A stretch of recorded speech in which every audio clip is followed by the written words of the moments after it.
Yeah, my wife, she's there. She's beautiful too. Oh, thank you, me? Or her? Oh, her. The yellow ones of Texas. Good evening, everybody. My name is Carlos, and I'm an alcoholic. Carlos. You know, after I heard that story of this group, I feel very pleased to be here. I'm very fortunate to be here today. And so I appreciate it that I'm here. Very grateful.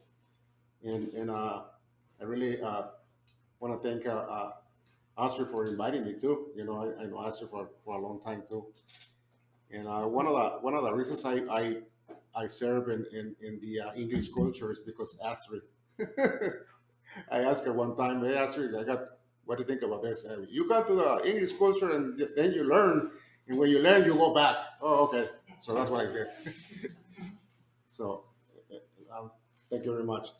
So I want to start talking about my mom a little bit. My mom, she was a 100% Indian, Mexican Indian, and she was born in the middle of Mexico. And she escaped from poverty and abuse of her husband. And she decided to take her 5 kids and then move into the border, which is Tijuana, the border with the United States.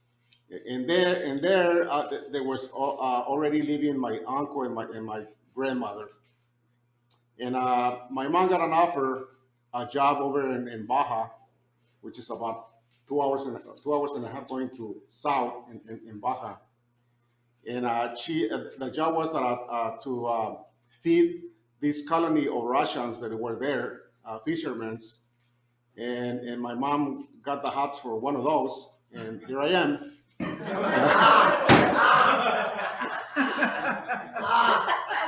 Since the beginning, I was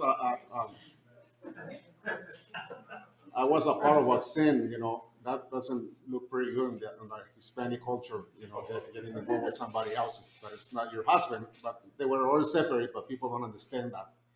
So they gave her a choice saying, or either you stay with that guy and lose your family, or you come with a family and lose the guy. So she made a decision to stay with a family, so I never met my father. But some of my aunts told me that my father was a tall guy, you know, with blue eyes. That's what they told me. And I used to be blondie when I was a little kid. When I used to have hair, I got pictures. They wanted you. Yeah. So eventually, in one time, everything was okay in the border. My brothers were working here already in the United States, and we were the last people to get legal to come to the United States. And those years it was easy. It wasn't that hard as now. So we were waiting for permits and things like that. So to make that story short, they gave us permit to live here. I was going to school, and then the permits were over, and we went and renewed the permits. But she didn't supposed to work because of the law. And I remember when we went to the immigration department, they asked my mom, "Did you work?" And my mom goes, "No." And then the officer took the personal bag and poured it into the table, and then he saw some work receipts, you know, stabs, you know, from the checks. And then he goes, you guys can come in here no more. You gotta go back and finish out the process, which it wasn't that bad, you know. So we went back into where she was born in Mexico, and suddenly I became homeless with no explanations. I became homeless since I was 8 years old to 15 when they finally I got legal and they brought me here in this beautiful country. But all those years I became homeless. Sometimes I don't remember how I survived. You know, I was staying with one family, the other.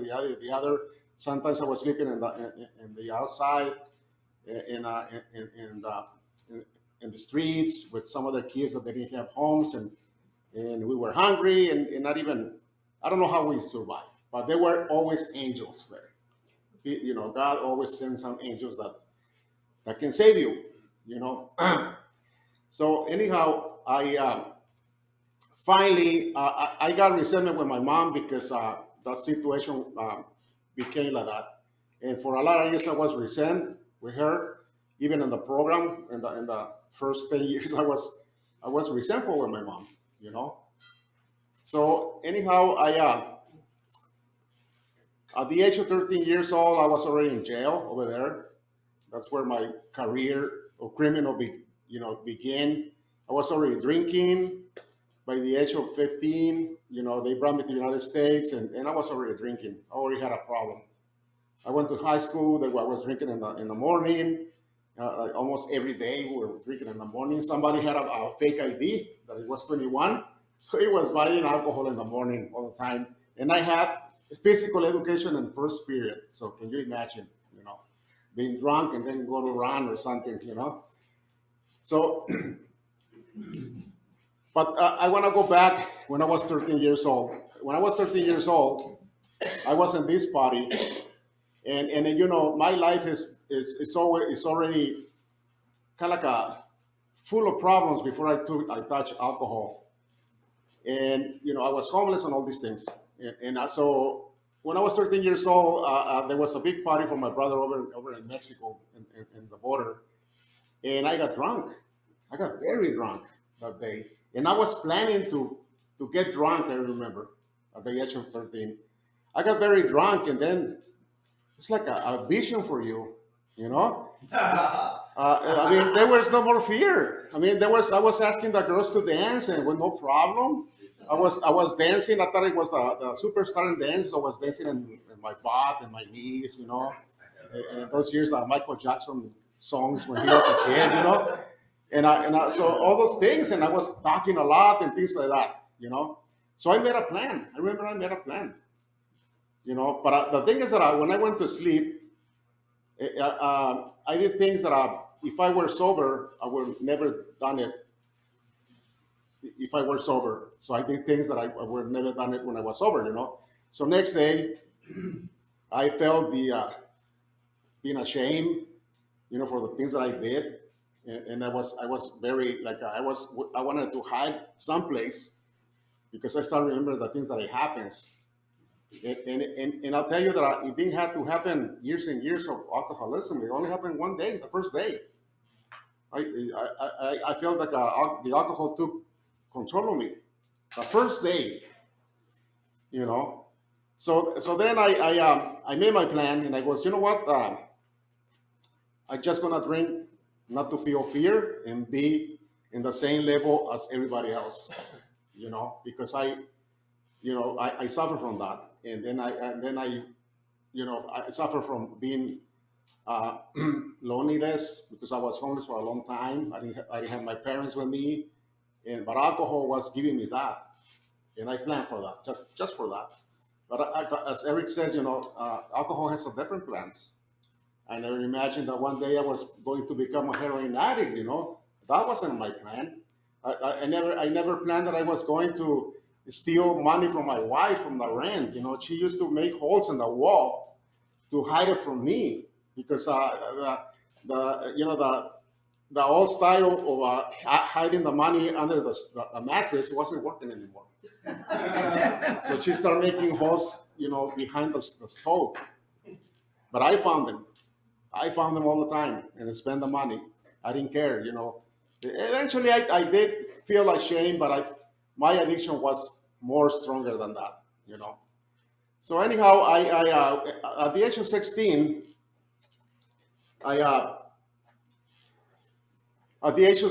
my mom, she kind of suspect that I had a problem, and then it was, I'm gonna take you to Mexico, to Baja, to Tijuana. There's a church over there that they're doing something for people who has problems with alcohol, like you. And then it was, so let's go. Okay, so I went with my mom. I was a teenager, already had a lot of problems.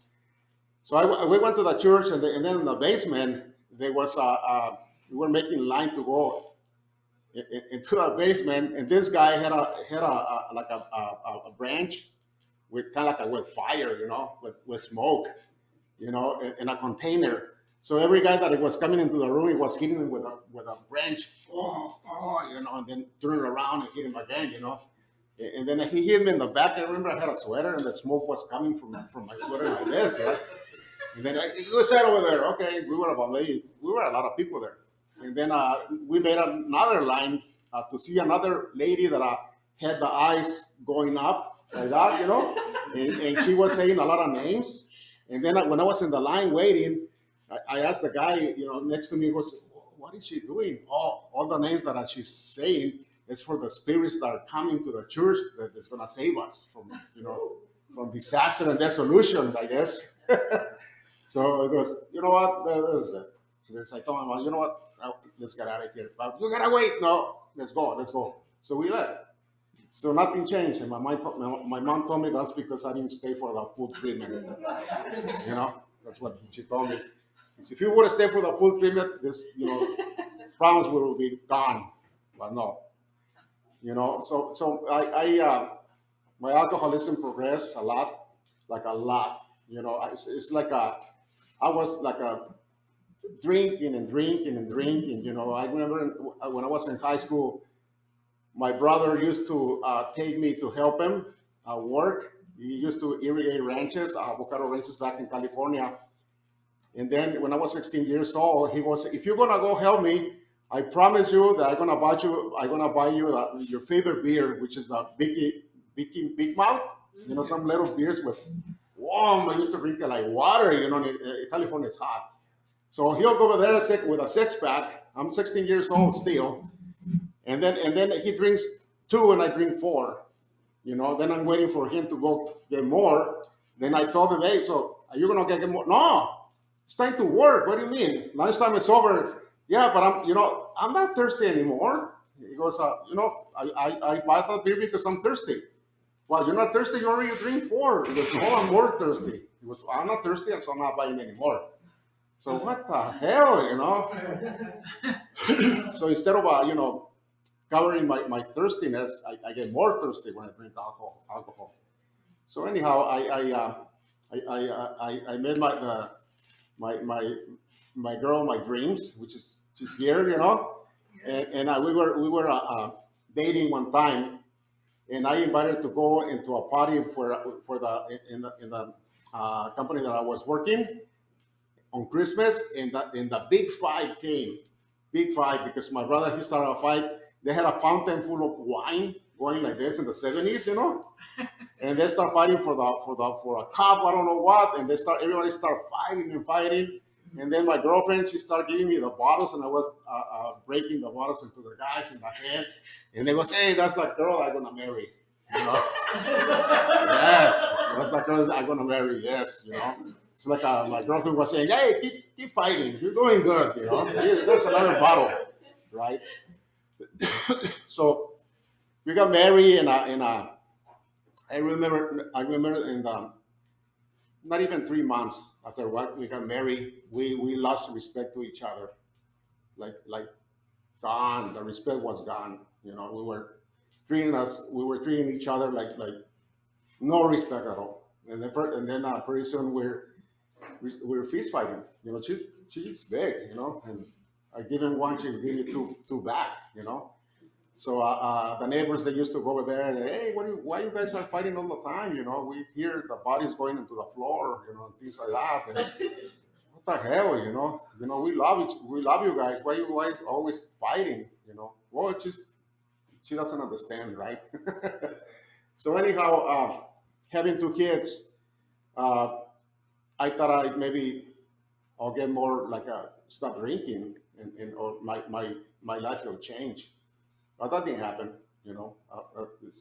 I saw in my life that I was having kids. It was more pressure for me, so I just kept drinking. So anyhow, I started hanging around with the people that I'm not supposed to hanging around, and then I became a heroin addict. My alcoholism progressed so much, and I started doing. I was doing all these kinds of drugs, but when I went into that, then I started, getting real bad. I lost conscience of a lot of things. I lost conscience of time. I lost conscience of everything. I remember one time I went and burglarized in Sears, and I got caught. I was 23 years old, and I was tired. I was tired. I was sick, and I used to be real skinny. I was sick and I was tired, and I got caught in Sears by a female agent, right, undercover.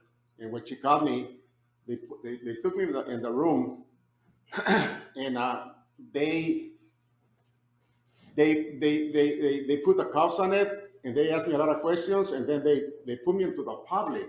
It was on a Saturday. And Sears was a lot of people over in Oceanside, California, and they put me in the public, like saying, "Hey, you know what? We're doing a good job. We got this guy." And I felt like, wow, I'm a bad boy. I'm on this side. I'm not. I was looking the people real different than me on that side, you know. And he goes, "Where? Wow, it's like I think I'm doing real bad here. And then I start thinking about it that I'm gonna go to jail. It's okay. But Jesus, I got kids and I got a wife. But I think my in that situation, being in jail, I was safe all the time. That's how I remember those days now, and I think that God protect me by putting me in jail. Otherwise, I wouldn't be alive. You know, every time I had a plan, I always end up in jail, and that was a better place for me, being in jail. Yeah, I used to get clean over there, and get some kind of a recovery. So anyhow, I came out, and things were like this. Uh, so then I used to have a neighbor, and my neighbor, one day, it was Father's Days in 1981. My wife was pregnant from the second kid, and we had a fight with this gang the Friday, and then on Saturday we were celebrating, and I remember I was with my wife in the house. It was about 10 or 9 in the morning, and we already fighting, fist fights, you know. And she was telling me a lot of things, and I remember I hit the wall, but she told me later that I hit her, and she was pregnant, and I don't remember that. I remember I hit the wall. Then I went outside. There was a lot of people there, celebrating that we had a fight with the other guys. And then suddenly these guys that are a friend of mine, they show up, and one of the guys, he starts saying to me that I offended him, and I don't remember. He says, "You offend me. Why are you calling me those things?" Because I'm not saying anything. So you know what? I'm not afraid of you. So he thought he wanted to fist fight me, right? And he goes, I don't want to do that because you're my friend. He goes, I don't care. We gotta do it. We gotta do it. So the people around goes, let's do it, do it. So I did it. It's a thing that when I remember, it's a thing that I don't feel real proud what I did, but I beat the crap out of this guy. And he had two purple eyes, and things like that. So later on, he told me that he was going to kill me, that he knew that he won't do it with me in fist fights, but he'll kill me on the back to watch out. And I kind of like believe him because he stabbed people. That was the kind of people that I hang around. So anyhow, I never imagined that 3 months, 4 months later on, he took me to my first AA meeting, that guy. You know, Sometimes, God works in a mysterious ways, and we get the message not from the guy that is supposed to be giving us the message. There's a guy there who he's the worst guy, and he gave us the message to be in AA, and that happens to me. Suddenly he disappears. After that, then he's not joining us anymore. He's saying bye from the far away. He started working. His kids were kind of like having shoes because even though he was an American citizen, his kids never had shoes. So then he had a car. Never had a car before. Then he had another car, not new cars, but at least he having cars. What's wrong with this guy? So one day he goes upstairs and he goes, "Hey, Carlos, the problems that we had, just forget about it, okay?" And I was ready because, that guy wanted to stab me, right? And then he goes, I just want to tell you that I found something real good, for me, for you. And then I go, what kind of drug did you find now? He goes, no, it's something better than that, Yeah, I found Alcoholics Anonymous. You go, what? That's for old people, man. That's for alcoholics. We're drug addicts. I mean, you are. You're the drug addict, not me. He goes, no, no. He goes, we gotta go, man. We gotta go. And for some reason, I remember that he talked to me about his first step when I don't know anything about AA. He told me, look, I'm doing a first step, and you're there. He goes, you're my first step. I remember he told me that. He told me about the sponsor, which I don't know what it was, but he told me about he had a sponsor, you know. So eventually I ended up going to the meeting with him because I had no choice. I started thinking about it. I was sick. I was very skinny.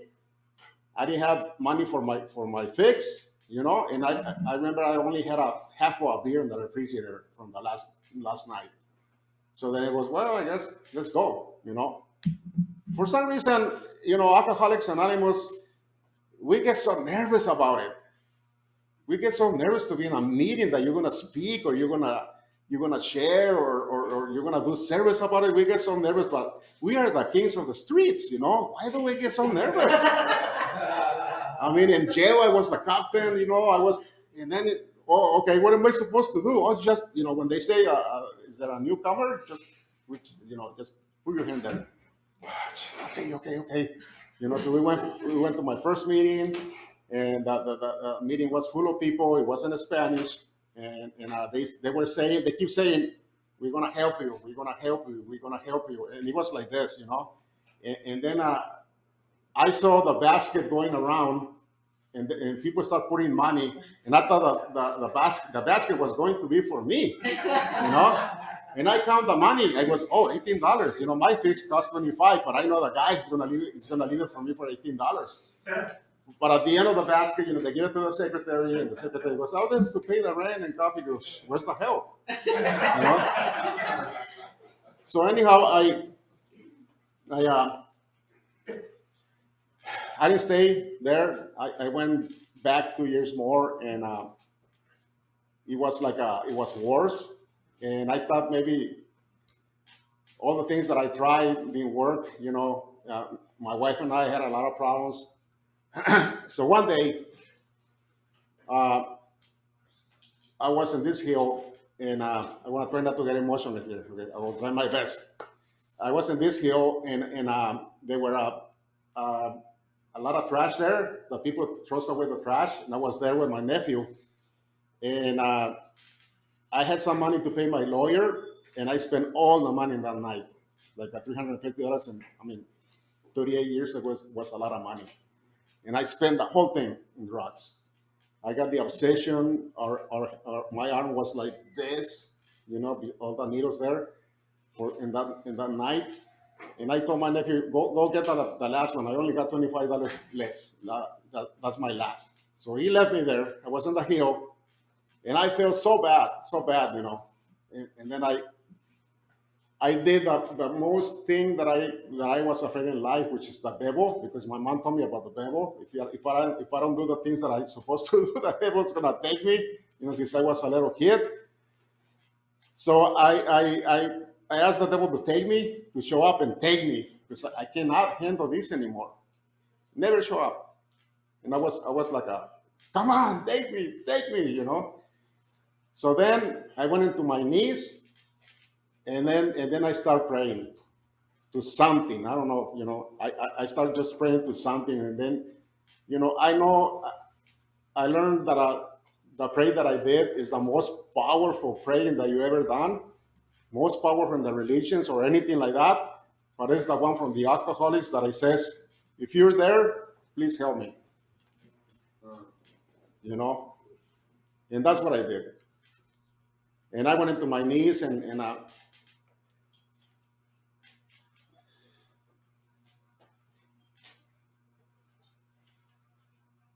um, we we were talking yesterday in a meeting about spiritual experiences, you know, and I had the experience there. You know, I remember California never rains, and I felt like a little a drop of water in my nose when I was in my knees, and I felt so good about it. I felt a lot of peace, and then my wife, when she talks, she says that when you ask God, He's listening, and the help will come. It might take him days, now months, but he's listening, and she is right on that, you know. And then 3 months later, you know, then I went to in recovery. It's in 1980, December 1983. I haven't drank since those years. So I been since my first days in AA. I started getting in service. I went to jail for a year, even though I wasn't in recovery. I had to pay some debts that I own. I got out from jail and I started serving in AA. My first service was literature in AA. And I remember the guy goes, "You just give the packages to the new people, you know." And I go, "What am I supposed to do?" "You're supposed to read them." You go, "What am I supposed to read them?" "Yeah, it's like when you sell a car, you gotta know about the car, right? So you read the literature too." So how long it's gonna take me? Maybe 20 years. You know? Okay, since I still haven't finished reading the literature, So then I became a pressure guy, and the guys they voted for me to be the pressure. And then I go, "You know what? You guys don't pay attention. I'm a professional thief. That's why I've been in jail so many times. And you're gonna give me your money?" Well, this only happens in AA. We trust the old thief. So you're one. We trust you. And I did. I took their money home, and I learned that the money from the alcoholics are sacred money, because it's money that doesn't come from drugs or anything else. It's money that the alcoholic goes and work every dollar, and he comes and put them in the basket. And I wasn't nobody to take that money. I realized that. I learned that, in Alcoholics Anonymous. So anyhow, I since the beginning I start uh, uh, helping others. One day they invite me to be a speaker in this in this place that it was kind of like a detox center, and the alcoholics who were living there too. And so I went and speak over there, and then this guy, big giant guy, he was like I think he was the twin of the wrestler, the Hulk Hogan, or long hair, no hair on the top. His arms were like on my neck, and then he goes, "Hey, I want you to be my sponsor." And then I look at, "Yeah, sure." So then I sponsored the guy, and the power of the steps. When we work in the second step, he was surrendered. He was surrendered, and he goes, "You know what? I heard so many people, man." He goes, "I heard a lot of people too." Later on, I learned that he was a member of the Hell Angels, which is in those years I didn't know what it was. I thought it was like a golf club, something like that. But he told me it was better not for me to know. So one day when I moved here to Seattle, one day he calls me from Florida, because we don't have no cell phones in those years, so we lost contact. He calls me and goes, "Hey, Carlos, hey, what is it?" And "Steve, how are you?" And this and that, "I finally found you." And then we start talking. "I want to thank you very much for your service," and this and that. And then he goes, "Hey, Carlos, I have something to tell you." What is that?" He goes, "You know what? Remember the day that I asked you to be my sponsor?" He goes, "Yes." "You know why I asked you?" He goes, "No, because they told me I had to ask somebody that I don't like, and I hated Mexicans, man. In those years, I hated Mexicans." So it was a moment of silence there, a spiritual silence. that we know that those things only happens in AA. You know, you don't see those things happen in any place else. Only in AA happens those things. You know, so many things that it happens to me. I'm running out of time here, but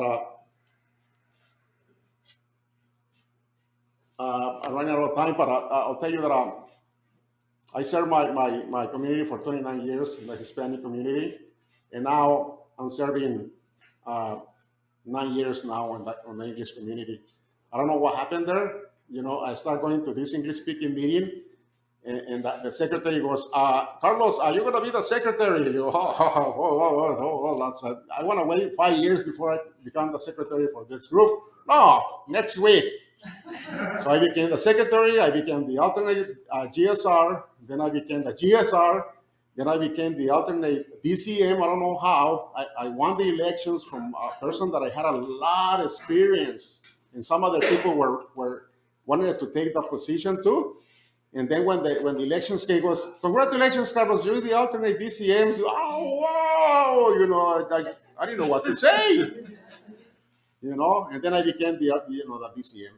And for me, it's been a lot of growing. You know, I want to finish up. Here we go again. I want to finish up with my story about a couple of years ago.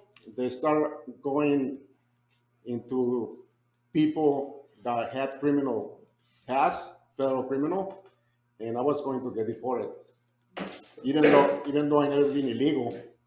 But Hispanics that I had criminal past, they were going into the list of deportation. You guys probably knew that, you know. You heard the news and things like that. And I went to see 3 lawyers, and the lawyers said, yes, you might go into the list for getting deported because of your federal crimes. So then I got another lawyer, and then we started working on it. And we started working on it, and then she made a wonderful job. She investigate everything, nothing against me, you know.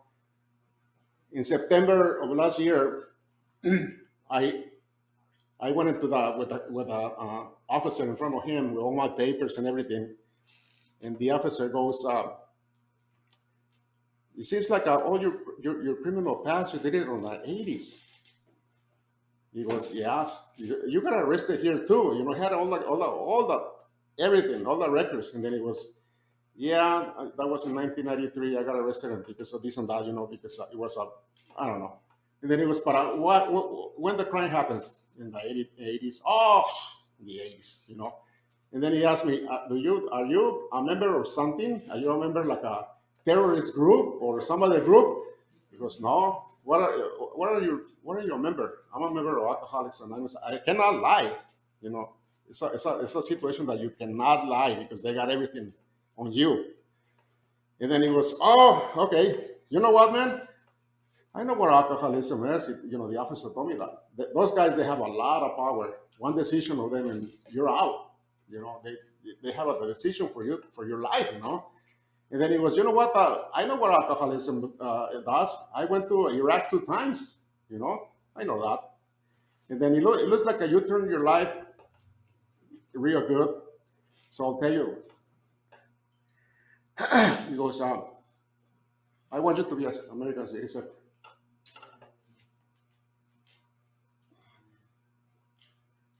And so what I see is that now it's in paper that the drunk can become a good citizen because of this program.